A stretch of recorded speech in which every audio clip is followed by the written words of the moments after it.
guys, now we're going to shift gears, and we've got the amazing Brittany going to come and join us now. Hi. So as I said, we'll be doing a little bit of interview style. So I've got a few questions already kind of lined up, but then we'd love to open the floor to all of you. So my first question is going to be getting her to talk a little bit more about herself. So I would love if you guys give her a huge round of applause and welcome her up.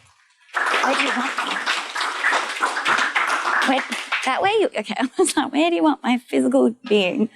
Okay, I'm just going to top up my water. I'm a little bit of a fish. I'll go that for you. Are you sure? Yeah. Thanks. Oh, hey, Caro. The number one question is, where are the pretzels? The pretzel's not here. I was going to, but none of my stores are open yet. We're like late risers. Yeah, we stay late up. We stay up late too. Awesome. So thank you so much for joining us. And so for anyone that doesn't know, you want to tell a little bit about your background and what you do and how you got started. How far back you want to go?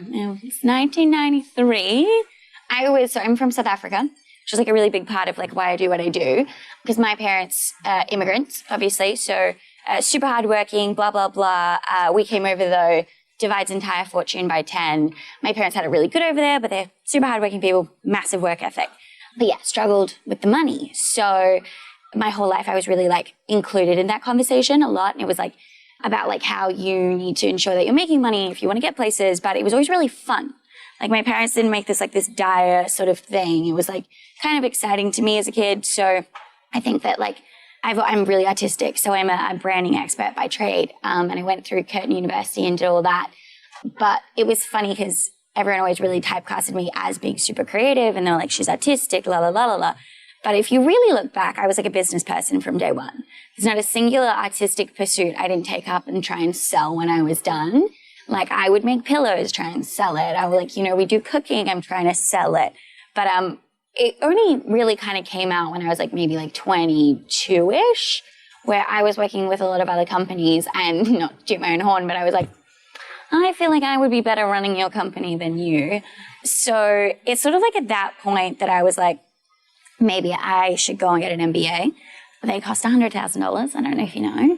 And I had like $100,000 in cash because of this very immigrant-y style save sort of situation.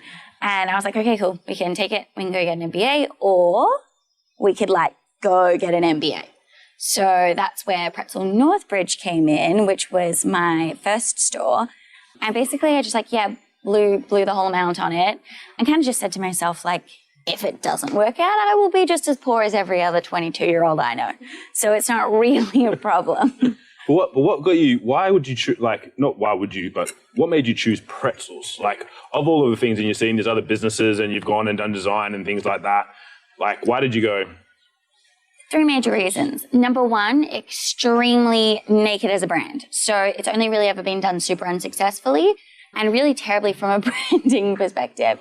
There's like a Pretzelos or this, that, whatever. They use green and gold, and like it's very, I think there's like a pretzel world, a pretzel land, I don't know, one of these. But they bake them in the morning, they leave them out, they become practically weapons, and then they go home.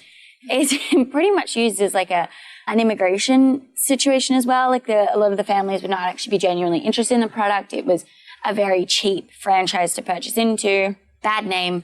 Products highly, highly, highly like underutilized or developed or realized in Australia. And thanks to a set of really, really cheap flights that were becoming very, very easily accessible from Sydney to LA, American culture was like flooding in. And this is like 7 years ago. And obviously we've always been very connected to American culture, but you started seeing people on their Instagrams traveling there, and there's like pretzels and like blah, blah, blah. It sort of started to seep in a bit. And my research was that there were people coming back who wanted to participate in a bit of that, or people were seeing other people do it in America and were like starting to become to know this product. But then, it was just done terribly, like really, really terribly. So I worked at a Wetzel's Pretzels when I was a kid. I started there when I was like 13 or something, like super legally. But I worked for the most amazing family. They were Croatians, and her name was Yadi, and she was like, I don't know, 66 or something by the time, she closed it down. But I worked there right until it closed down. And then there was no more pretzels anymore. I went to uni, I did all that, and then that's the second reason. It was like, I know how to do it. I know how to do it really, really well. So I gave Yadi a call, and I was like, would you mind? And she was like, I don't want anything to do with it. We say we're franchised. And she was like, but you do whatever you want. If you can remember it, go for it. So I was like, racked my brains and then put it all together. It took me a while, but I got there. And the third reason was because no expectations. So you make a burger brand, there's expectations on the way that you advertise, on ways that you look, act, move, speak, the audience you move toward, et cetera, et cetera, et cetera. Same with pizza, the rest of it. Pretzel had this like really, really cool, unique opportunity where it was like, be whatever. You're probably not going to get it wrong. So we could have gone fully Americanized. We could have gone like, almost like the British lolly shop, but the American version. Or we could have gone, green and gold, cheap and nasty, who knows? But, it was this cool opportunity for someone who is in branding to be like, whatever. And it's kind of why the pink. Nice. But yeah, that's the main reasons why pretzels. Yeah. And so you started with Northbridge, first store. Mm-hmm. What? And the stores now, the count is? So I think there's 16 of them or something. I just signed on to my next one yesterday, actually. It's going to be in Elizabeth Quay. But I also have 3 cafes. So I have Chubby Boy, Priestess, and Voodoo Cafe. Oh, okay. So Voodoo Cafe is in the city. It's the only coffee shop that trades till 10 p.m., which I'm very dedicated to, despite it for like 2 or 3 years it took us to break even on that like evening portion. And now it is more profitable after 6 p.m. than it is prior, which is saying a lot for a city. And then I have Chubby Boy, which is in Inglewood, which is like a Japanese, it's very cute. You should Google it. It's one of my favorite brands. He's a little ghost and he's fun. And that's actually going up for sale because we're going to move Pretzel into a franchise model.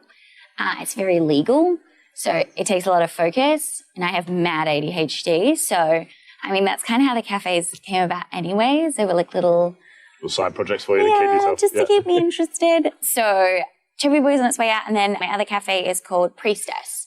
And it's at Karrinyup Shopping Centre. It's like in the fancy part near all the fancy people. And it's a sister company to Voodoo. So it's just based on another brand story of the Priestess who features in the Voodoo brand. But I think there's 16 of them altogether. And there's 5 in Victoria. And so how did you go from the first one? Like what made you, were you ready to go to the next one? Or was it just you're like, I'm just going to go for it? Like. No, I'm like a people pleaser, like always have been. So like a little 23-year-old girl gets approached by Centre Group. And I'm like, this is it. They may as well have been Justin Bieber. Like I was like, wow. And at that point, I was suffering like big time. I was working 19 hours a day in this thing on my feet. I was struggling with like the most anxiety a person could ever have. But I was not aware, which I think is helpful. But it was like I had to sit myself down in the first like 6 weeks, and I equated doing this to a jail sentence. So I sat myself down and I said, people go to jail for longer. Like, you have a 6-month license. Just get through it, you bitch. Like, you'll be fine. And like, that's how tough it was. It was so horrible. And I think a lot of the time, like, entrepreneurs are very like, oh my God, and then it's great, and I have a Lexus or whatever, I don't know. But we create this like horrible circle of self-punishment because we purport it to be really fun and great and easy. And then on the other hand, we'll actually get shocked when people can't give us like the care we need. So when you're in that business and you're 23 and you're like dying, but you're still the boss. No one felt sorry for me because they were like, you're the boss, you make the money, where's your Lexus? And it's like, no, actually, like this is hard. It's the hard time. It's a lot of investment and it's a lot of risk. And it's like, yeah, it's like letting someone babysit your newborn, but like always. And you're like in a glass box behind the baby. Like it's really strange. So I was like, yeah, very young and like figuring that out. And then Centre Group comes in and they're like, we're obsessed with your brand. And I was like, cool. And then we had AMP try and compete for it. And then we had Vicinity. And it was like, these are big, big, big brands. And they were like, oh, they know what they're doing. They're leasing guys. They're salesmen. I'm like, oh my God, yes, whatever you want. So we signed on to Whitford's, which is funny because that's where I worked at the Wetzel's Pretzels. Oh, nice. So now I own the pretzel store. But having said that, it was all good. And I wanted to do it. Like, and it was good for my business and it was always the right decision. It was just, it was like a lot. And I signed on to that on my birthday. I think it was like my 24th birthday, my 23rd birthday. So that was June. And I started Northbridge in February. So it was a lot. And then my next door carousel was just early the year after, and then Voodoo. And then pretty much just during COVID, I think we opened 6 or 7 stores. So it's not been that long. We opened in 2018, 2017, something like that. Wow. So going from that first store, as you said, like it was a good opportunity, so you went for it. Did you have systems and structures in place? Did you have all that? No. And it's the biggest error I think I've ever made. 2 kind of biggish errors. Number 1, I still don't know if it's an error or not. I'm working it out. Probably wasn't, because I'm a bit of an asshole, but like not having a partner. Because it's not like people are like, oh, take a vacation. And like, you must, all your millions, go on holiday. I'm like, cool, but like when? When? What do you think? Even also if I was to go take a random vacation, go spend my millions, I'd be like this the whole time. So like no one is ever going to be as invested or care as much about my business as me because I'm monetarily benefiting. And learning that is super important because your expectations of people become really crazy because you're like, this is they're at the same level as me. Yeah. And like it took me a little while to realize that it's like, nope, they're never going to be. So having taken a partner in the beginning would have been really helpful because obviously I'd have someone to lean on. But I don't know if it suits my personality. I think at the end of the day, we would have struggled to get along, me and this like mysterious person, or maybe I just say that to make myself feel better. But now it's too late because of the lack of sweat equity. So I don't want people's money. I want their like expertise and I want their time. And if someone was to pop out of the blue and say, hey, look, I can really help and I can make this and we can put all these systems and structures and blah, blah, blah, and I have real big like sweat equity in it, I would consider it. But I think there would always be a part of me that would feel shitty that they were not. They didn't serve the jail time with you. Yes. Yeah. Precisely. I was like, you didn't have to go to jail for this. I did. So, I mean, yeah, like I think that was like a big error. And then like the second error, what were we talking about? Not having any freaking system. So like I'm a branding expert by trade. I have ADHD. I'm a 23-year-old who thinks she knows everything. I'm like, cool, I got this. No dramas. So I had like great HR paperwork and I did all that stuff that I could potentially get sued for. Like that was my primary, let's not get sued. Which is funny because I kind of actually ended up getting a little sued in there by the government. But, just a little suit? Small suit. How old did you say you were? Sorry. I was 23. You're a beast. Hey, thanks. Well, we're not sure, jury's out, but we'll see. Beast, idiot. I like, a lot of time people are like, yeah. Well, a lot of people are like, how? I'm like, the naivety of youth. Like, I genuinely was like, I got this. Like, my dad is a gold mine manager, and I used to tell him, I'm like, he'd come home with this, like, problem. He'd be like, this or that. And I'd be like, David, put me in there. 10 minutes. I sort this whole place out. And I genuinely believed that. Like, I was like, people are idiots, Brittany's great. Like, was my feeling. And I mean, it's still 50% there. But we're working. Maybe give me a decade, I might actually be a normal functioning human. But had I not had that, like, unwaverable confidence, wouldn't have happened. And I mean, my company is like, especially in the first couple of years, like, we've suffered some massive structural issues. We've had massive issues with just making our product. Like, we got so popular so quick. I don't know if you've ever had a pretzel, but if you were there the first 2 years of us trading, it may have taken 40 minutes for you to get a pretzel. Like, it's insane. The way that people still have supported us through a lot of that is also crazy. But I think that comes from the genuineness of the company. People really see that we're like kids making like idiotic mistakes. But like, it's taken me 4 years to get the proper capital in to go and get the machinery that can support something that's actually faster, because we're not fast food, but we look like it. And that's the problem. And it was very difficult for us to be like, we're a bakery, like, or a Pizza Hut. You don't go into Pizza Hut, you order at home. And then you come pick it up. Yeah. Same vibe. We bake. But people come and then like expect it's like going to be like a small fries. And I'm like, that's my error, because I branded this to look that way. And it feels that way.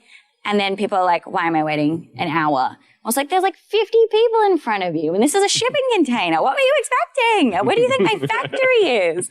Like, so stuff like that, like, didn't have any of that. And like the structural stuff from the perspective of like hierarchies in our company, responsibilities, I still struggle with that daily. Like, we struggle mostly with like writing it down.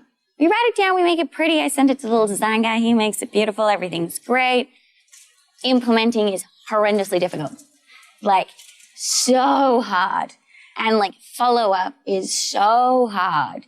And I guess it's a bit about the expectations and things like that. But like, you know, they throw those apps at you. Like if I have not been through every like Monday motion, whatever it is, it's like that follow-up and being able to make sure that the person you asked to do that thing, A, did it, B, did it well. Hardest thing I do. So like the structures are way better now. So we have like, you know, auditing and compliances, but we did get from a stage which we had none. I'm a bit of an extreme personality. So then it was like, okay, we have everything. It's like we have an app for this. If you want to sneeze just about, it'll be recorded. And my kids got app fatigue. Like my kids are my staff. I don't have real kids. And they were just like, so, you know, do I log into the Squizzy to approve the, you know, motion so that I can go off to the cracker to die? And don't apply for a Squizzy before you get a cracker. You know what I mean? It was like, it was getting insane. And there are really few really good software companies out there that specialize or like other like really widely encompassing. So if any of you don't have a business already, get into that. Like we use Deputy for rostering. Then we use Squizify for auditing and compliance. And it does like HR and some of our like expiry date stuff as well.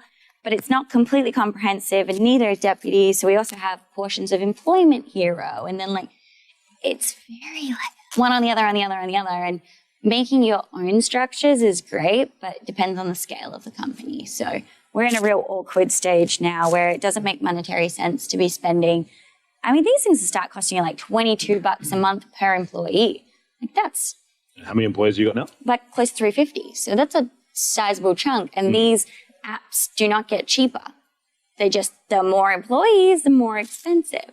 And for a business, that's silly. You want to make sure that your capitals are going down for expanding. So then you're like, oh, do I invest in my own softwares? Because that's how structures are these days. They're like softwares, or even if it's, you know, Google Sheets or whatever it is, and like those systems, Google Drive, Shared Drive, whatever. But then pricey.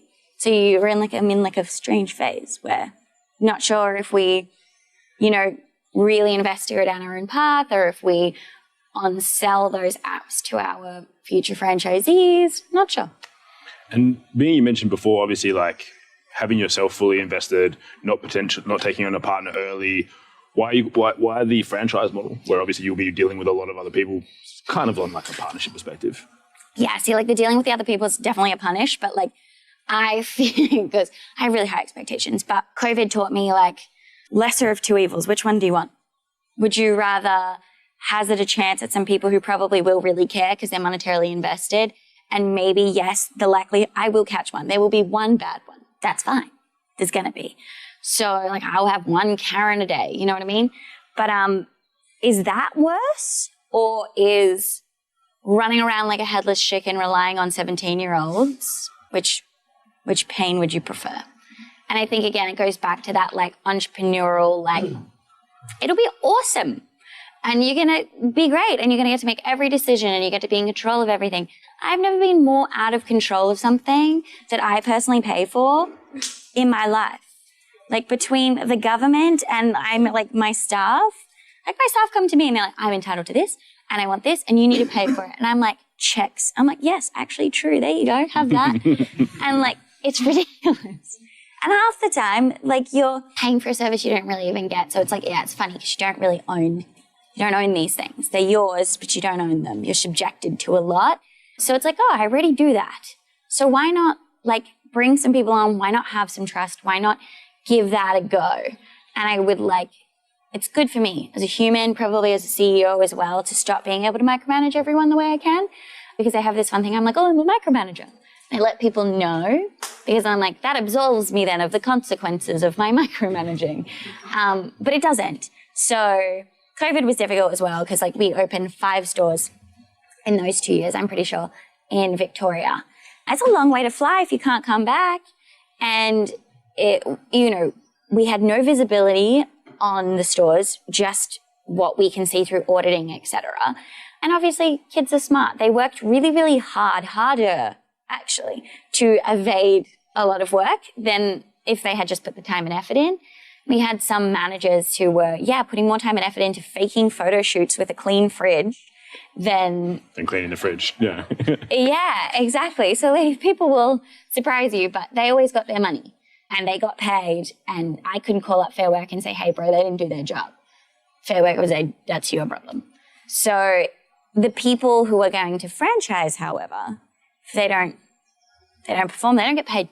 And there's some part about that really would help the expansion. And if I want to continue to expand it, there isn't another way. Well, for me personally. And I think that Grilled is a model I looked into because they own all of this. They're own operated. But again, they have their own sort of issues in that realm. And they're just in a model that turns over bigger money, can afford better management. So our actual average basket size is $7.50. Pretzels are cheap. So we rely on cheaper labor because the product we're selling is cheap. We have great margins, so we profit at 22%, which is wild for the food industry. And some of our stores, like Carousel, goes off. Carousel pumps $1.4 million worth of pretzels a year. Wow. And we profit there at almost 37% because the labor is really cheap, because that's the motto. But Grilled, when you go to Grilled, you spend $20. Now you have capital for a real serious manager. And the Grilled managers at this point in time are getting anywhere between 110 and 180. Managing a Grilled? Yes. 110 to 180. See you guys at Grilled next week. Chefing at the moment.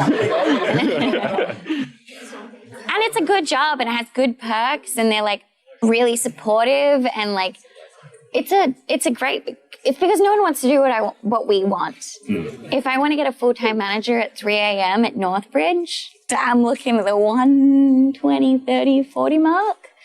We chefing, I don't know if any of you mess in that area, but if you were a basic pub chef, no real qualifications, care and or love for what you do, 110. I had a very unsuccessful part of a cafe for a little while. Cafes are hard. Made me cry. Yeah. Every day. I feel that. Yeah, What exactly. was it called? Accent Cafe in Subiaco. Oh, I do not venture to Subiaco. That was your first problem. Yes, that was the first of many problems. But that's a real interesting thing in food and bev is so I'm assuming a lot of you guys are more like online, right? You have products or services. We've got a few physical store places. And who's got a physical store before I talk shit on it? Where? We just opened in Subiaco. And you know what? Bit late.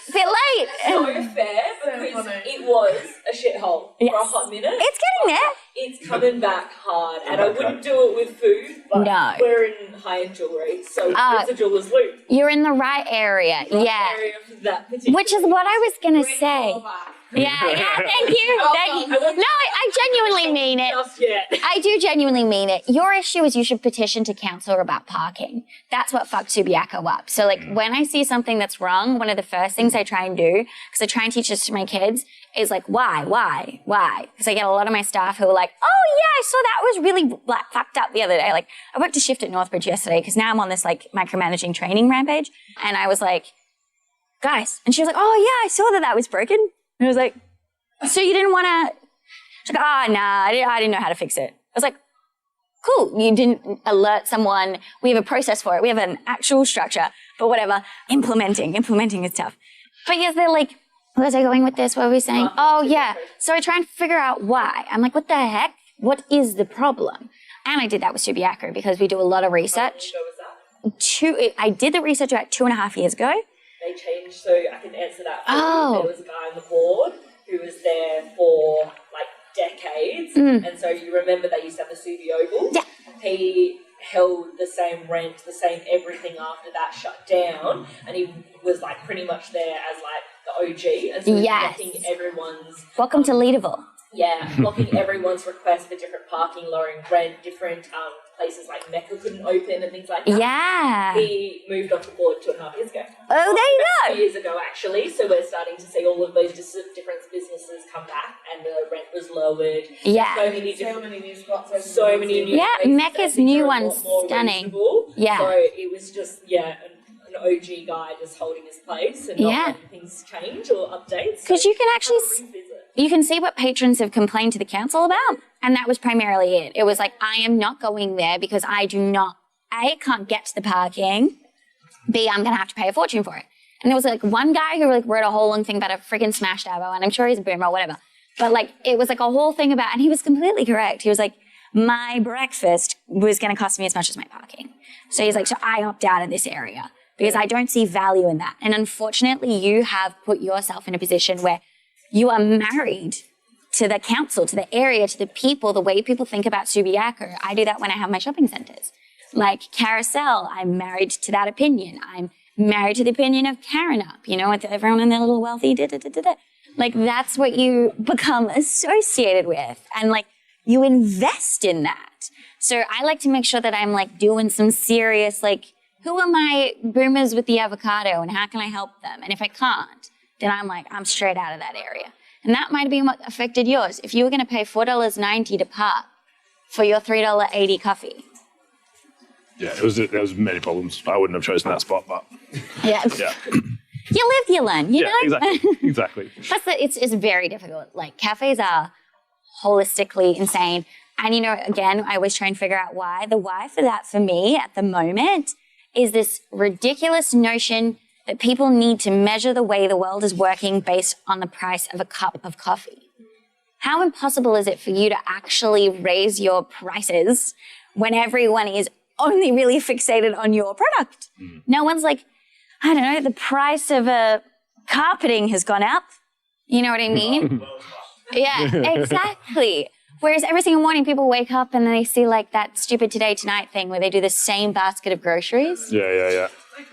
Whoever keeps producing that, I don't understand. But then right after that, it's like, coffee's now $5. And you're like, coffee was $5 when I was in uni. That was 10 years ago. Like, so much has gotten so much more expensive. People's wages just went up in the hospitality industry. 12% in July. Like, stop. But it's real difficult because people are so like irky about it because it's so in their face. And we don't get a lot of support from surrounding businesses. A lot of times advertising is like knock on, especially with branding. So like Brown's Milk did a lot to save their bacon. And it's so funny because they included us. They included cafes in their thing. There was like, go local, blah, blah, blah. But their strategy, because they're very, very smart, clever people, was to utilize the small cafe sentiment that people have for it, like mom and pop shop or whatever, and spin that into Brown's, because that's not what Brown's is. Brown's is a massive factory.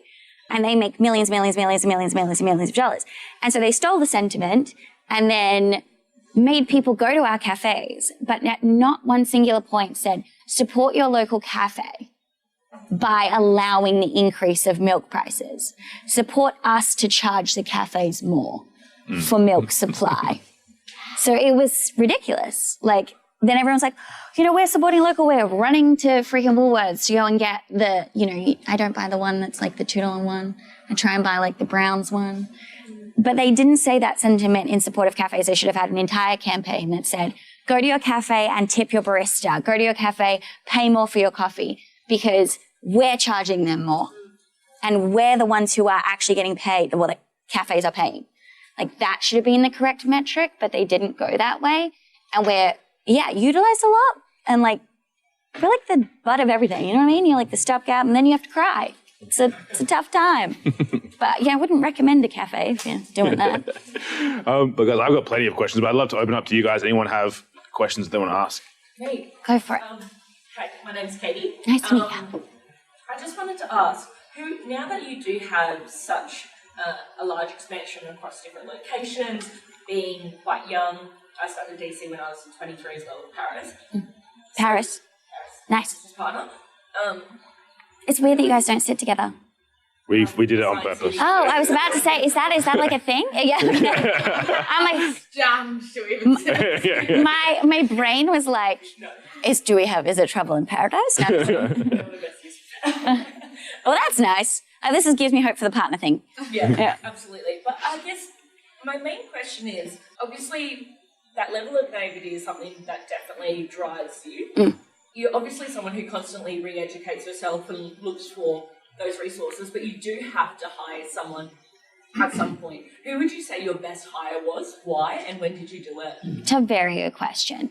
Best hire was a girl called Rowan. I hired her first when I was doing my own rolling, 19 hours a day. And then she ended up studying HR and like she left my company, which is the best thing she could have ever done. And she went and did more hospo elsewhere, finished her degree, and then came back. And then when she finished it, I approached her and I was like, hey, you want to come work for my company? So she was like, beautiful, stunning, let's do it. She was the best hire I ever made because she was a super educated hire, as in she had already been in the company. But she was also the best hire because she went away. And it is so common, like I'm struggling with this at the moment. My whole sentiment was take from within. Like that's the best way. Like you want to make sure that you are like allowing people this like promotional path through your own company, get some of that investment. If it's not financial, at least it's like emotional. But problem being is like I have a great work environment and I like to keep it that way. And I really like to work hard for my staff and I like to lead by example, blah, blah, blah, et cetera, et cetera, et cetera. That time away showed her that that is actually true. Whereas I get a lot of kids who come through and they're really great at what they do. And then, you know, we promote them, et cetera, et cetera, et cetera. They become so enmeshed and like these kids, apparently it's 11 days. 11 days is a news cycle. So like if something changes in 11 days, they'll notice. After that 11 days, they will not. And that's like a corporate place and you're together all the time, you know what I mean? So if like we slip into patterns, like relationships or something, I don't know, you're just like, oh my God, we used to be fun and now we're boring, you know? So it's good for them to leave, to be like, oh heck, that's a great job and I actually really love it, to get that confirmation for themselves, to then be able to come back and then fully give it their all. And I watch her have shit weeks and I'm like, Rowan, we're doing things this week. It's going to be tough. But you can see like a part of her has got like a stillness about it where it's still like, I could be doing that other thing. And for whatever reason, she's dedicated now. Like she made a choice almost. Do you know what I mean? It provided a choice. She actually had a choice. Don't come back, come back. So you always want to make sure whoever you're hiring actually has a choice, because if they are needs-based, if they're a needs-based hire, it's never going to go well. My advice would be hang off as long as you can, like swimming, just trying to do that job, and then really try to find someone who's suitable for the role. It will be a lot of pain. It'll take a lot of time. It's really difficult. And there will be a lot of times where you're like, look, I'm just going to hire the first person I see, but don't do it. Because if the person who you're hiring is also super, super keen, problem. You should want someone to negotiate with you. You should want someone who's not convinced, so you can convince them. Because they show you that this person is a thinker. They are considering. They are making a choice. Whereas if you take an interview, put an ad on Seek, and then someone comes up and you got 100 of them, you know, and they're like, you know, I need this job or whatever. I want it. Meh. Doesn't usually end up well. And usually if you want something, you have an expectation of it. Do you know what I mean? But if you are choosing something, you are considering what your expectations are. You're probably considering the good. You're considering the bad, making an educated leap into doing something. Whereas if you are wanting something, you as an employer have to give a lot. There's a lot there. If that answers your question in a very roundabout way. Joe? We've got a ton of questions. Fantastic. Yeah. It's obvious that you're super fucking smart and hardworking. Thank you. I appreciate that. It's very inspiring and like really just quite refreshing to see. You know why you're calling me smart? I can't work this thing. You sit down. I'll get you take care of it. Okay, so go again, sorry. I've got a few questions, but I might ask some and then people speak and I'll circle back. The brand is fantastic. Thanks. The product, we love it. I think it's great. It's such a bold, obvious choice. Like it's fluorescent. Like your eyes hurt when you walk past. Yeah. It's so bright with the pink, right? Yes. And obviously you're so good at the branding piece. What starts off as novelty and it's like the hot new bit thing. Oh, I was waiting for this. The fad thing. It just gets you get used to it, right? And then also it can easily as well, when it's so high gloss, like lose its sparkle or shine a little bit. I'm interested to know, you no doubt considered this in terms of planning ahead. What's sexy today might not be sexy 10 years from now. Yeah. Or even 3 years from now in the way that the world works. Yeah. So from a branding perspective, you really went hard on it all pink, like all the time. Yes. What's your thoughts about how to manage that and how to keep that fresh and interesting over the next couple of years to keep longevity? So ours is like, it's like a doomsday plan. That's how we've branded this one out. So first of all, the pink is called, it's pink because it's like, fuck you pink. It's like, It's like, I don't give a flying fuck. So starting off on that way is actually a real big protectant from us in a branding perspective as to this high gloss. We don't purport to like it. Do you know what I mean? We purport to do it. So it's like, fuck you. If you don't like it, you don't like it. Stepping into that part of customer psychology is really, really important sometimes because I don't know if you've ever been 15 and like that, I don't know, someone you like and they don't like you back. And you're like, what? That's that little hinge there. So we would move more heavily into that. We're like, oh, fucking don't like it then. Is sort of the fuck you pink thing. Right. Which is also why we didn't commit half to it. We committed whole to it. Because the half committal would have been where I would have become a fad. If I was like making some things pink and other things this or that, like, you know, whatever. If we're not fully committed into it, then like neither are our customer.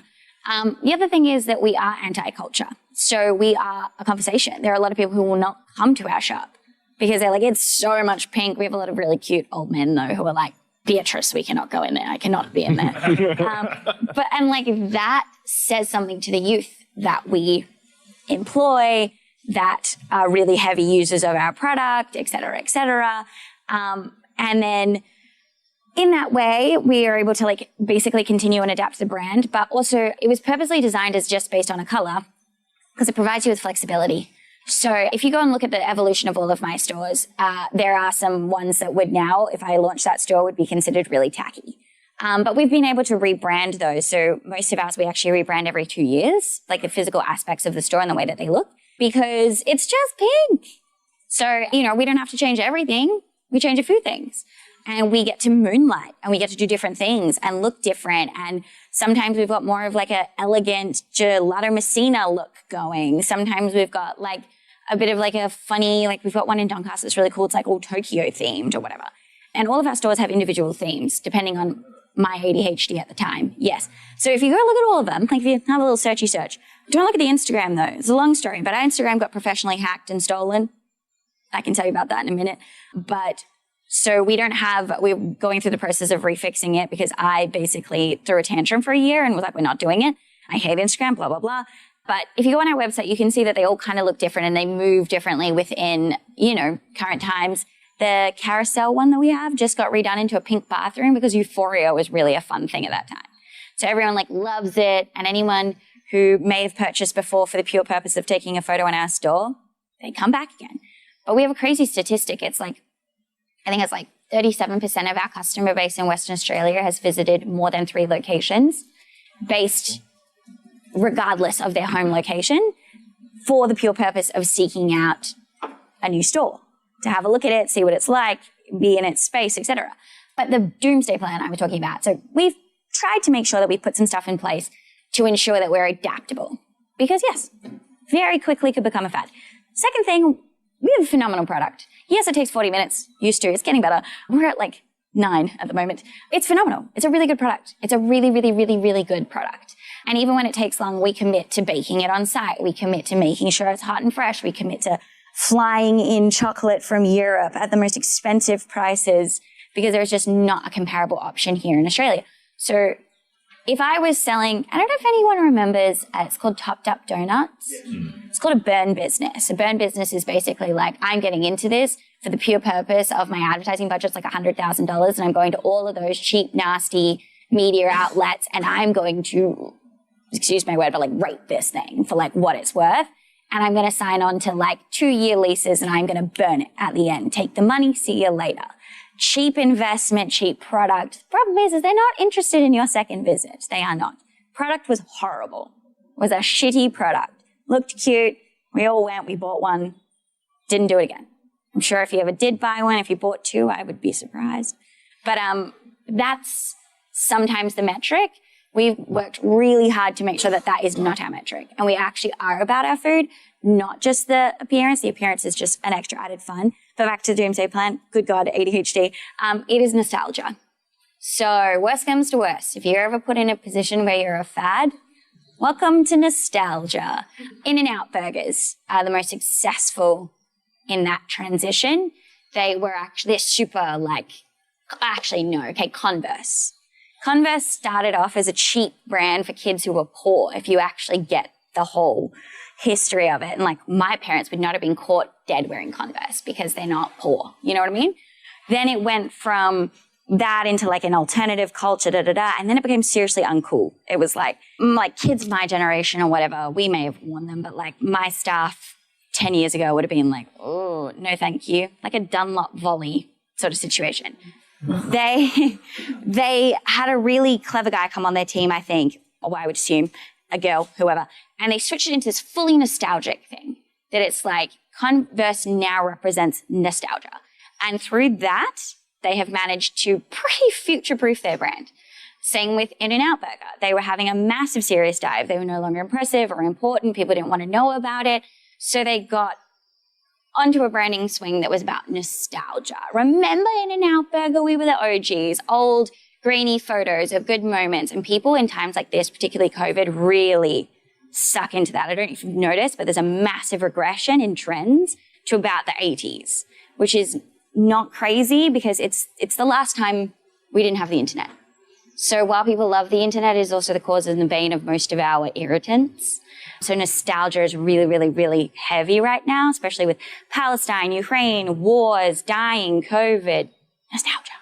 So if you ever find that you're getting a little like you're over that thing and you cannot pull it back again, like you're like, oh, we always tell a brand, get the nostalgic route. Start doing everything you do, but from like a Polaroid. And it really works. We got Harrison's first, and then we'll go across to Jacob.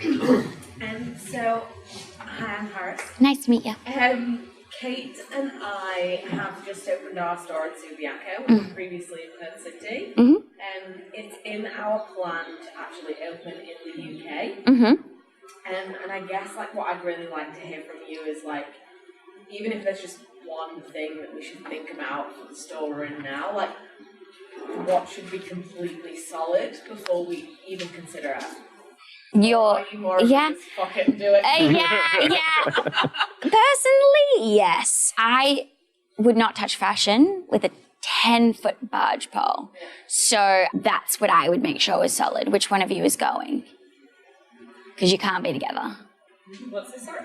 You couldn't open in London without one of you. The reason I wouldn't touch fashion without a 10-foot barge pole is because it's so personal and it's about the person. And if you were going to enter a market like that, networking, that's all you're going to be doing. And I say this in the nicest way possible, but like jewelry is jewelry. Yeah. It's about how you brand it, who you know, like that kind of vibe and that market is, especially in that very saturated one, is like Balenciaga and Kim Kardashian. It wasn't a thing. Now they're with Kim Kardashian. Now it's a thing. And then they had the little tragedy recently, but whatever.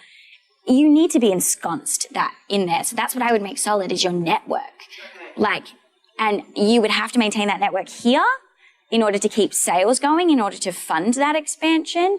And then you would need to put a person there who's so passionate, as passionate as you guys are, to start creating a network really, really big. For a portion of it, and then moving between both of us. I would Showroom manager here, and we're in the process of building that team to make it like solid before we do. Yeah, very doable. And like obviously it's your industry, you trust it. But I would two things: fatigue, big time. You will get the round trips. It's not to Melbourne. You know what I mean? It's far. The change of time zones, et cetera, et cetera, et cetera. And just make sure you don't forget about Perth. Because I had a little moment like that where it was like, oh my God, we have to go and do Melbourne now and there's only one of me. So I went over there and did exactly what I, advised you to do. I got a community started there and then I came home and I was like, good fucking God. My actual one that pays for everything, like his Pretzel here is established. It wasn't established over there. Neglected child, poor little girl. Do you know what I mean? So I think it's important to maybe not get anything solidified other than your expectations of each other, your expectations of your team. Because remember, if they're not financially invested, when the cat is away, the mice will play. Do not trust them too much. So I'm actually from the UK. Yes. And I've literally been in the fine jewelry industry since I left school. Yeah. So I have good network of people there. Yeah. If one of us could perhaps be more based there, do you think that would be a better option? 100%. I would say that if someone could be almost permanently based there, that would be the most ideal situation, even if it was only for... Yeah. Even if... Yeah. Even if it was like more for... Even if it was more for like a elongated period of time, maybe like 3 years or something like that, which in the business world is actually really quite small. But you're going to find that, like, for example, this is the most tangenty tangent. My new office is underneath my house. So I live in an apartment in Mount Lawley. It's really shrinky and it has my coffee shop in it. It has Bar Me in it. It has my beautician. It has my hairdresser. There is a reason for all of this. I can walk to my doctor. Travel is stupid. It's the biggest waste of a business person's time in the entire world. Yeah, okay. And I don't take meetings anywhere other than my office. Why? Because, well, unless I need them. I'm a big believer in that. If I want you, I'll come to you. But if someone needs me, I'm for sure not wasting an hour driving around. There are not enough hours in the day, and traveling to and from London, put in the jet lag, et cetera, et cetera, et cetera. Not only will you suffer, your business will suffer, your relationships will suffer. So you have to... The fact that there's two of us. And you know, you do that thing, you're like, I will get a plane with Wi-Fi and I will work. No, you won't. It won't be good work. Yeah. Get one of them. Private jet is so attainable. Yes. I mean, get Kim Kardashian to buy a piece and you're sorted. Actually, you're best friends with Taylor. Do you reckon she would let me borrow the jet? Yeah. Swifty? Can I also just ask as well, like, how much consideration, this might sound like a stupid question, but I would say that Kate and I are very much more creative entrepreneurs. Yes. Same. So we don't always, we have somebody that pays consideration to the money, but we can have a habit of being like, oh my God, let's do this and let's do this and let's do this. Like, how much consideration did you give to the money? I live in you. I live in that. Okay. So we're doing like a thing at the moment. It's called an unhappy meal. And like, I'm begging Macca's to sue me. Like, that's what I want. So McDonald's sues Tiny Pretzels, so amazing. And the cost of the boxes, fortune. They're so expensive. You don't pay, you want to do it? Yeah, I want to do it. So, and I get it. Don't give up on that. But what I'm saying is don't be an idiot. It's called opportunity cost. Figure out a way to fix that. Okay. Fix it. Yeah. Don't say no. I'm scrapping my beautiful, wonderful, life-changing idea. Same with the dang boxes. The pretzel box is the literal staple of my company. And I had an old businessman in the beginning who was trying to put his 2 freaking cents in and didn't want it. And he was like, why'd you invest $60,000? Of that, $100,000, by the way. About $60,000 went into boxes. Reason being, I had to purchase so many to get them at a half-decent price so that I could maintain a margin. I wasn't stupid enough to go and pay $2 per one of those pretzel boxes. I'm also not dumb enough to go and buy like a prepaid box and put a sticker on it. You know what I mean? Because, ugh. But 60,000 boxes got me into a place where I could get these boxes for, it was like 11 cents. And I was like, okay, so we're buying $60,000 worth of boxes. What I'm trying to say is, literally, I was like on Gumtree for the rest of my things. But Gumtree's great, by the way. Like Marketplace, like if you, not joking, like you want like anything in life, you want a TV, you want a, a fridge for your freaking office, don't buy retail. That's dumb. But anyways, so where were we going with this? Oh, yes, exactly. That one. So you want to commit to it, but find a way how to. You know what I mean? So you know how I figured out my little boxy issue? I called Red Bull. It's like, Red Bull, I'm doing a new thing. Sponsor it. And they're like, oh, okay. So they gave us $1 per can off, which is now taking $1 off of my dang boxy. So my box that was $1.76 or whatever, the budget for it was 80 cents a box, is now 4 cents under. Yeah, okay. And have you brought investors in? Nope. Okay. We're getting to that point though, like I think where I will seriously start to consider it, but it goes back to I'm a micromanager, I'm a bit of an asshole, blah, blah, blah. Like, it's a tough decision and I don't want money. It's tough to scale back quickly. Yeah. Also, there is an expectation that I will. Like, oh, so like with Pretzel and all of the money, yes, no, so we've just done very well. And I am a cash gal. And like we got through COVID, where some of my, counterparts or colleagues or whatever wouldn't have, because they all have like fucking Ferraris and I do not. So I have this like strong sense that it's like that business does not make money and I do not have a cent until it sells. So I put everything that I have back into it. I live like Jenny from the block. I mean, I have a really lovely apartment and a really nice office, but that was for my like sanity. But other than that, it's like the money that was made by the business, in my belief, is for the business. It is the business's. I didn't make it, the business made it. So we just continuously pile in the money on top of each other. But I negotiate great incentives with my landlords and things like that as well. So like they pay, sometimes I'll cop half the price of our fit out, et cetera, et cetera, et cetera. Depends what you're into. Like, I don't know about Subiaco, but like going freehold would have been better than like renting, because at least you're purchasing a property, blah, blah, blah. There are ways to negate price. So always opportunity cost. Figure out how to get what you want without getting what you want, kind of thing. Okay, cool. Thank you. Yes. Question, a little bit of a different vibe, but you're a beast, right? Thanks. And you're also, Mrs. Beast, maybe that's what I brand. like, your brain works, like, it sounds like there's multiple voices in your head. Many. Multiple voices Woo. in mine, like, have multiple conversations with yours. Yes. That's sick. I love your... Have you been to your psychiatrist? You might have ADHD. It's on the hit list. So, I've written down a question because I just wanted to kind of get your vibe on it. I've had the same conversation with a few people in the room, so I just want to hear your thoughts. Mm-hmm. But obviously, all businesses go through ups and downs, right? And so you can answer this however you want, but I would love to know just maybe some stories or some thoughts, as much as you want to share, around the personal side and the business side of how you dealt with that. Because something that I find is that I bleed my personal coping strategies with ups and downs into my, they become the business's coping strategies. Oh, yeah. My personality is like very much obvious in the business. And maybe that's good, maybe that's bad, but there's a line, right? So I just want to know, like, you had a really shit day at work, or COVID hits, or, you know, this shop's tanking. You go home, like, do you have a glass of red, but you show up and then at business you're acting different? Or, like, what are the two strategies, how they're different, yada, yada, yada? So to start this off, I went to rehab in Feb. So like for PTSD over my company. Like, so that pretty much sums up a lot of it. And it's a lot of this, like, just showing up and doing it and getting it done and being, like, very, like, profesh, right? I'm not professional, but I'm always, like, happy-go-lucky, la, la, la. But, like, that was super important for me because it was, like, that exact statement. You are allowing your emotions, your life, the way that you are in order to, like, you're allowing that to become your business and the way that people react. And you have to be really cautious of the fact that you are like the mum. And, you know, like, if my mom's crying, I'm 5, I'm like, fuck, why is mom upset?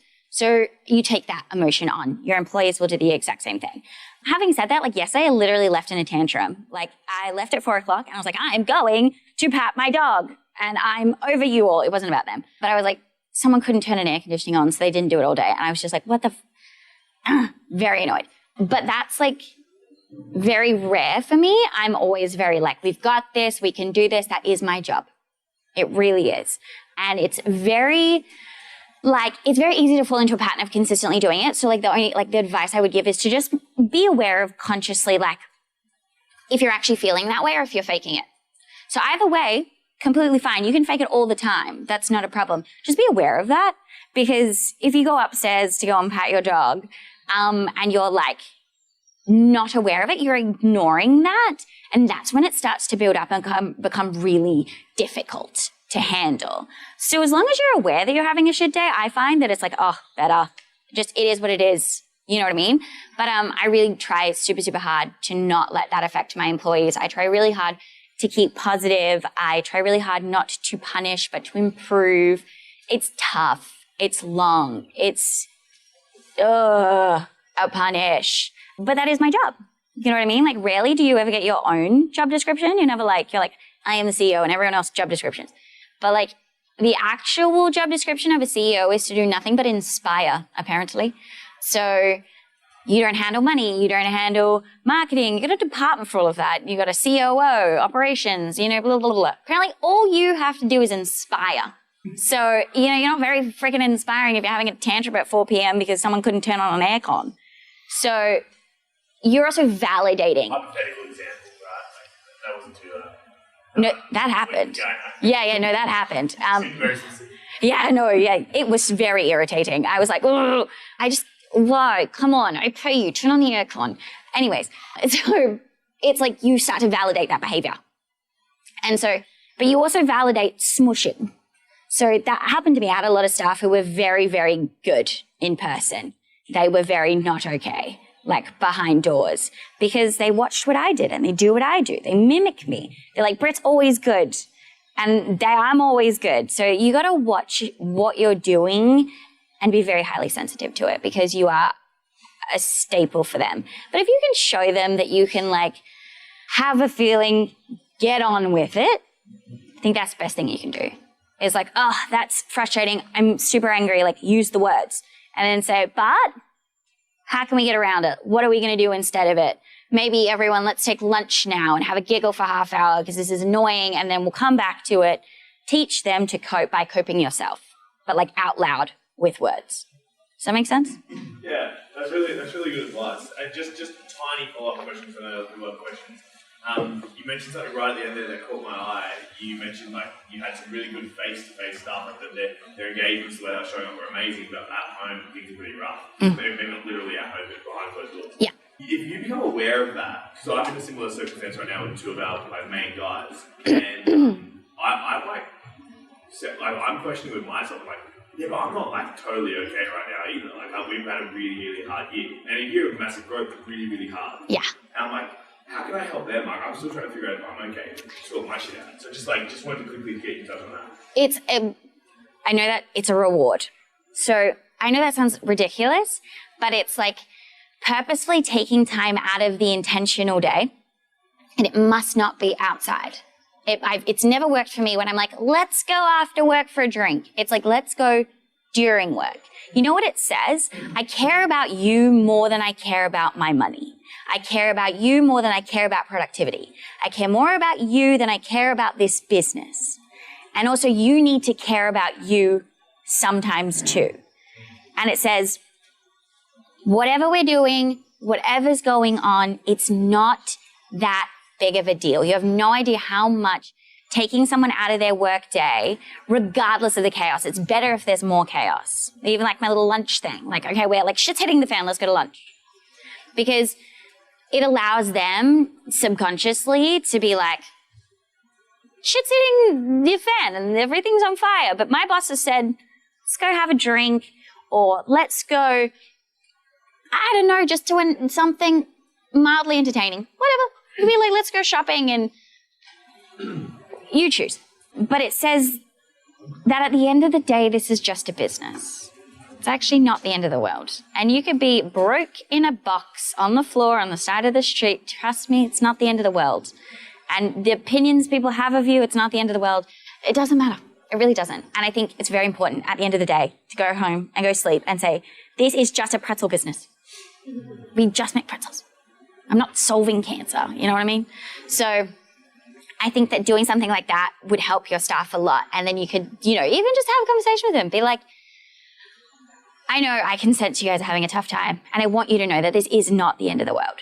Do you know what I mean? And it is important to take some time, and that's why we're here for 3 hours doing whatever we're doing, and be like, look, I really appreciate you guys if you can do something to reward them. They do like money, mostly more than gifts. But, if you say, here, look, we've had a really tough year because we've grown a lot. How can you give them a little smidgen of that growth and say, it has a reward? I know what you mean. And sentiment is just as good as money. But I get the whole, like, I'm dying too thing. And it's really tough to work through, because that was my tantrum yesterday. It's like, I'm doing so fucking much. You can't just have the fuckings, I pay $38 an hour. You can't just figure out to turn the aircon on. Well, he had it on heating or something, I don't know. If you can't figure it out, it's so irritating. Like, I get it. And it's like, I'm dying over here. Like, I have really big issues. And you want me to come and deal with your air conditioning. You've lost the plot. But you have to remember as well that we are in a unique position that few people can relate to. And that's why it's good you do stuff like this. And you will not be relatable. You've chosen something that's not relatable by choosing to be absolved of having to relate. Do you know what I mean? You have put yourself purposely in a position where you get to make your own choices. Those people do not. They will never relate to you. Never. Never, ever, ever, ever. So go call your mum. Speak to your dad. get a dog. That's what I did. Pat my dog like furiously. I'm like, yes, Penny, everything's going to be fine. It's actually not their problem. It's not their problem. Yeah. They're your problem. Totally. Yeah, that makes sense. That's a really good answer. And I think that if you need that little bit of appreciation, because that's what it was for me. It was an appreciation, like it was lacking. Like I actually don't mind not being okay. I just kind of need you to acknowledge that I may also be fucked. Like that's all, just a little acknowledgement. But if you can take that time out and then you can purposely have that sort of conversation, be like, yeah, no, look, like I've been going through it, but I know I'm the one who signed up to do this. Yeah, totally. Then they also understand that you won't share that with them because you have that sentiment or that feeling that you're aware you signed up for it, you're aware that they are employees. So they might think to themselves, oh, hey, he's actually maybe not going to say it if he's not okay because he's taking that on. And then they might be a little bit more sensitive when they ask for things or want stuff or whatever. But as is the nature of being in your role, get used to it. You know, you're a little bit of a doormat. It is what it is. If you don't want to be the doormat, exit. Yeah, but it's tough. That's one of the tougher, if not the toughest, I would say, is that constant want, need. I'm entitled. What about me? And you're like, you get paid. I already pay you. It should be enough, but it's not. Never is. And it's just the way that it is. Last week we got Cal and then Cake. And Awesome. We're probably running very close on time. Question with regards to some financial stuff. Yeah. So you said you launched 5 locations during COVID. Yep. Making the decision to take that on board obviously has second-order consequences, right? So to launch a store, I'm interested to know how much that costs you, and then also how long it takes to get a store profitable. And then if you, in your mind, have got, in your mind, do you have a figure in line for, okay, cool, we're going to commit to 5 stores and we're laying out a runway for each of those stores, worst case scenario, if they don't take off straight away? Like, how do you forecast and plan that growth? So basically it's a bunch of like mathy mumbo jumbo-y and then some risks, big ones. Basically what we do is when we work out our leasing plans, we work backwards from percentages. So we try and work really, really hard with percentages. So our wage costs need to be less than 30%. Our rental costs are at 12%, blah, blah, blah. Our production, food, whatever, cafes, we put them at 21. At Pretzel, it's actually really, really, really low. It's lovely low. It's 11%. So we work within those parameters, right? If I want a store that looks really, really great and we don't have the money for it, blah, blah, blah, and I would rather have like a really nice fancy new couch, I take from my ad budget, my advertising. Like, okay, cool, advertising on this store is a whole lot less because I'm investing in a really cute couch people are going to sit on. And that in itself is advertising, blah, blah, blah. So I'm all about that, like opportunity cost again. I like to move money. I like to think about how I can get what I want. How that's going to get resolved is different every single time. And then we use a lot of like back data to predict. So for example, if we're opening into a shopping center that is newly developed, you will have that store paid off within the first 3 months, no jokes, with profit on top. Because the marketing, the machine behind that is enormous. Yeah, so we take away our budget for advertising for the first 2 years and we whack it into our actual fit out so that we can compete with those other amazing fit outs. Because now you're not going to be the shiny new thing, you are a shiny new thing among other shiny new things. So we try really hard to do a lot of that. And then when it comes to our leasing negotiations, I laid out real easy because they're sharks. I'm like a tuna, you know what I mean? We're like wandering around the ocean together and they're about to eat me. So I do numbers. I'm like, this is what I can afford. And those partnerships like it when you're like that, and they like it when you are honest. So instead of me being like, I want to pay $100,000 and based on what though? But if you can say to them, you like my brand, this is 12% of what I'm expected to make, and 12% is what I have for rental, which is actually quite high. Usually I'd like to sit at 8. I say that to them, I'd like to sit at 8. So if you can do that for me, let's do that. But if not, 12. And I look at the whole 5-year lease. That's really important. A lot of people will look at the very, very minute version, the year, when will I make money, when will I cut even, da-da-da. Don't worry about that. Look at the whole entire commitment, right? And then I divide. So it's like, what am I spending every year on my overheads? Because I like as much as possible to be able to plan for every single year, regardless of COVIDs, interest rates, whatever. I fix in all of my leases in gross, and I ensure they are gross. Because if you have a net lease, they charge you outgoings. Outgoings are variable. No, thank you. If I said I was going to pay $1,000 in outgoings a month, that's what I'm paying. So I sign up for a lot of my costs straight up. My 60,000 boxes will get me to however many years. Like, doing that allows you to forecast that plan which allows you more visibility on whether or not it's going to be profitable. I don't care when it's profitable. That's not the point. Will I in 5 years make money? And if the answer is yes, we proceed. If the answer is no, we do not proceed. Or we fix the figures in order to make sure that we are in that profitable area. But the truth of the matter is that like there are a lot of people, and I sense you might be one, you seem very in control, like you know what you're doing, and you really like to be like smart and in the know. Yeah.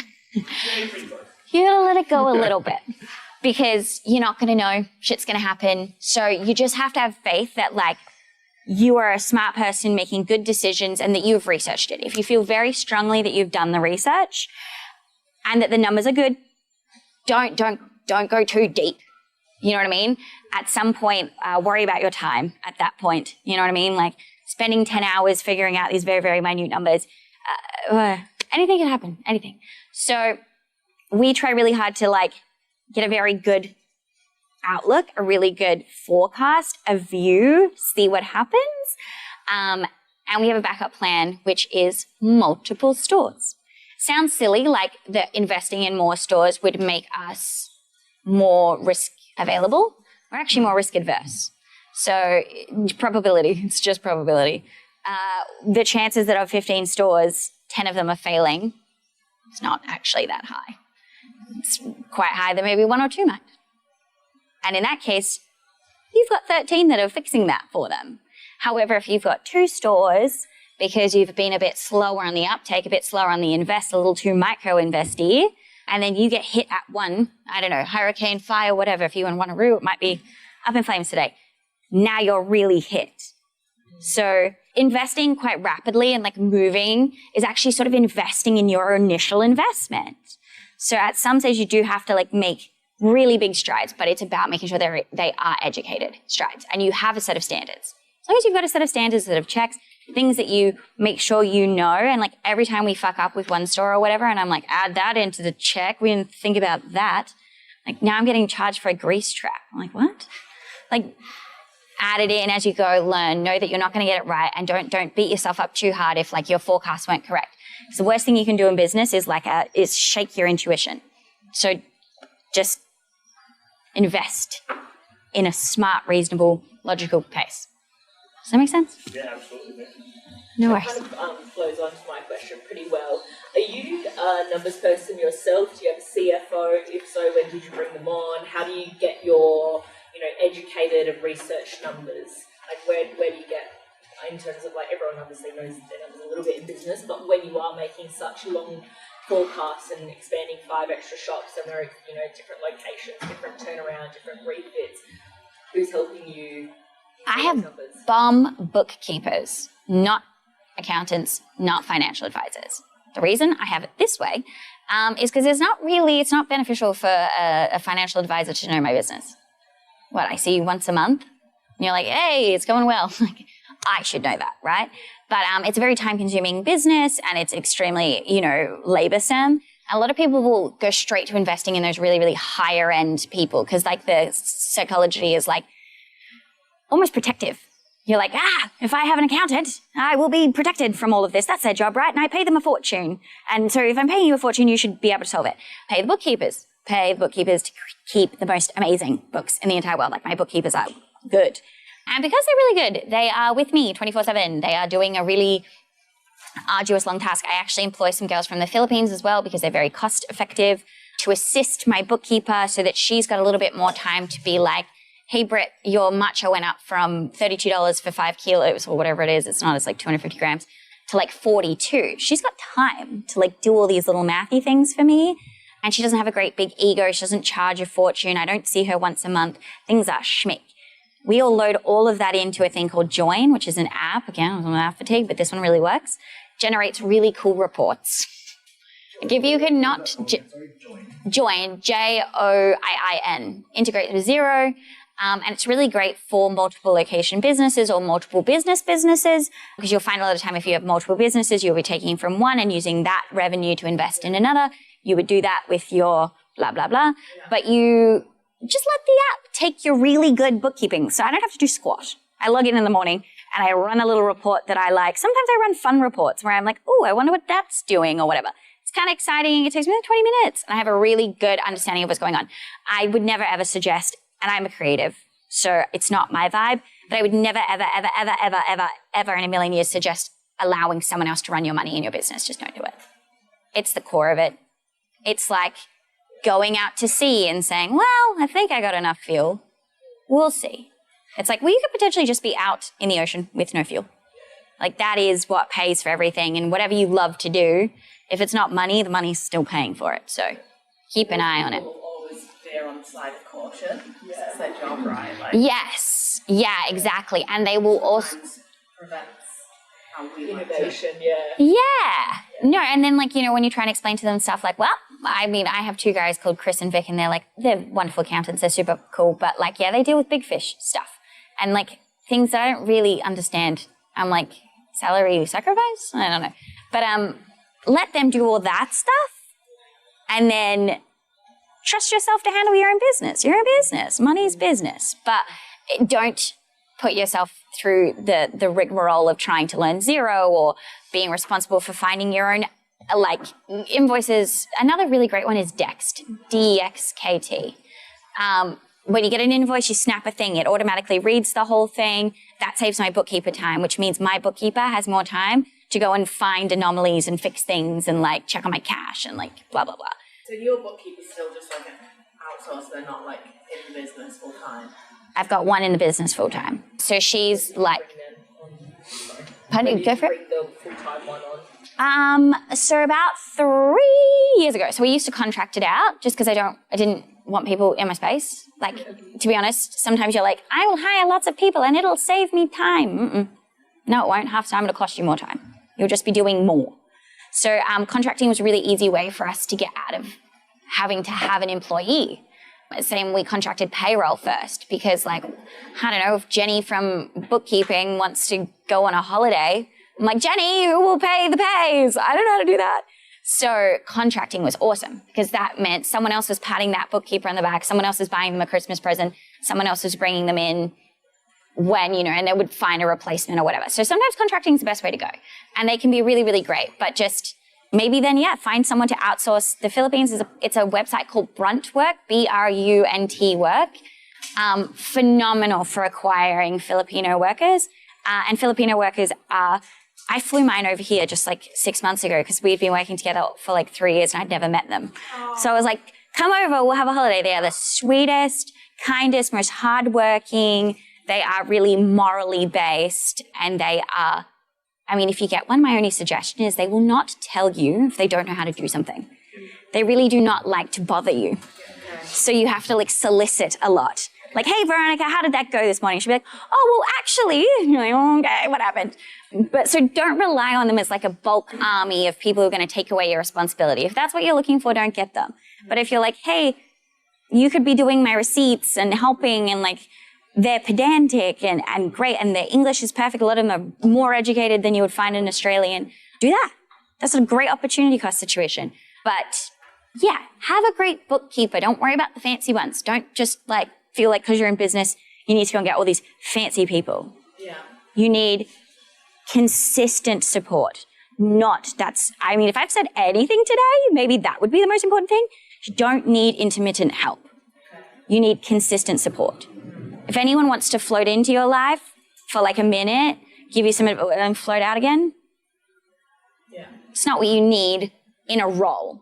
For other reasons, sure, why not? But not in a role. Like you don't need your accountant to be like, hi, on a, Monday once a month and then piss off again. That's intermittent. You need constant support in a team. I want to call you on a Monday. I want to see you on a Friday. I don't want a 3-day working week. I don't want a this or that or a partially involved, partially out, in, out. No, it's frustrating. You're all the way in. You should expect your team to be all the way in. Consistent. I think you guys have lunch now. Yeah, I was going to say, I think we should probably leave it on that note. Consistency, guys. Consistency. Guys, please give Brittany a huge round of applause. It was lovely to meet you all. I wish you all the best of luck with all of your stuff. I'm going to leave that there. Thank you for joining us. And you are so welcome. What's the easiest way? Obviously, you mentioned Instagram's not where's the best place for people to see what's going on with Pretzel then? Oh, you can look at our Instagram now. I'll give you an extremely short version, but a year ago, an article went out that we were going to go into Singapore. And this is complete speculation, that we were about to expand into Singapore. That was just before COVID happened, because that was true. And then a week later, our Instagram just gets hacked, like the most crazy hack ever. So they disabled every version of you getting into it and the actual site. So if you can't get into it, you can't reclaim it, because if it's been deactivated, technically it doesn't exist. They're so smart. So eventually I got my own hackers on it, and then they called these hackers who ended up being in Turkey. Yeah, it was like a spy movie. It was insane. You find them weird places in Reddit. That's where you start. But pardon? Pay in Bitcoin. Yeah, and I went and like bought a laptop. I was like, hello, like, please don't get in my stuff. I did not connect to my own Wi-Fi. I was terrified. Anyways, but so he contacted those guys, and then I was like, okay, how much do you want? Because that was my thought. Like, you've now commandeered this thing and you want me to pay for it. So we had like 47,000 followers, whatever. And like back in Instagram's heyday, when they were like really genuine, they were like predominantly Perth based. It was so good. And then they were like, nah, we don't want anything, we've been paid. And I was like, paid by who? And then basically they just explained to my hackers that that's what they do. They are contract killers. So they get paid. To take you down. Literally. And So cool. I think it's Auntie Anne's. Oh. Yes. So my theory. Yeah, well, there's only like 3 really big pretzel companies in the world, and it's Pretzels, Auntie Anne's, and then me, because there's not many of us, right? So when I think that article came out about moving into Singapore, that is Auntie Anne's biggest territory. So I think that they were like, no, you don't. And then they just killed our Instagram. There's also like a documented case. It's a company called Happy Happy Soy Boy. Eastern States based, like everyone loves it for soy milk or whatever. Kikkoman, which owns soy sauce, they also make Bon Soy. Bon Soy is the major competitor of Happy Happy Soy Boy. So instead of contract killing, they went a different way, and they bought thousands of bots, and they sent bots to Happy Happy Soy Boy, because obviously it makes you look fake and the algorithm hates it, and then Instagram will not produce your content for people. So smart little businessmen. But yeah, I don't recommend it. It's not. Pardon? This is my thoughts. Well, I don't know. Half of my brain is like, do I threaten the open, like after this franchise thing, and then sell it to him? It's kind of where I'm going. Because I think if the threat is good enough, they will not want it so much that they would rather absorb my company and allow it to trade in Australia and then bar it from trading in their really big places than actually go and compete. I think I'd make more money just on a... Yeah. Could your hackers close down their accounts? No, I asked them. I was like, and well, to be fair, they were very sweet. They were like, look, we're really good at what we do, but like, we're not that good. Like, these guys are good. Yeah, so I was like... Imagine they just copped it back. They'd be like, this bitch. Yeah. Like, I'm guessing, like, in their eyes, right? This is also making like, may not be a bit. In their eyes, they're like, and you're like, right? Imagine if you just bit back. Yeah, and so you're like, oh, it's so easy to do that too, and you get like real like... I can imagine you have a little fiery. Oh, it's not little. It's... Yeah. Well, like Kara would know, I drink as a pastime, so I can like get... Yeah, like that's my like version of it, and I try really, really, really hard to not be soured. I don't let bad employees sour me. I don't let shitty people sour me. I do not let those people derail my personality or the way that I want to go, and I will not let people drag me down like that as much as I want to. Sometimes I just think about it a lot, and I'm like, yes, this is how it would have gone. And then I like settle with that, and then because the world's a small place, it really is. And if you put good things out in it, you are likely to run into good things. But if you only put shit things out in the world, you will run into shit things. So I try my best to contribute positively and to like Gandhi out on it. But you know what?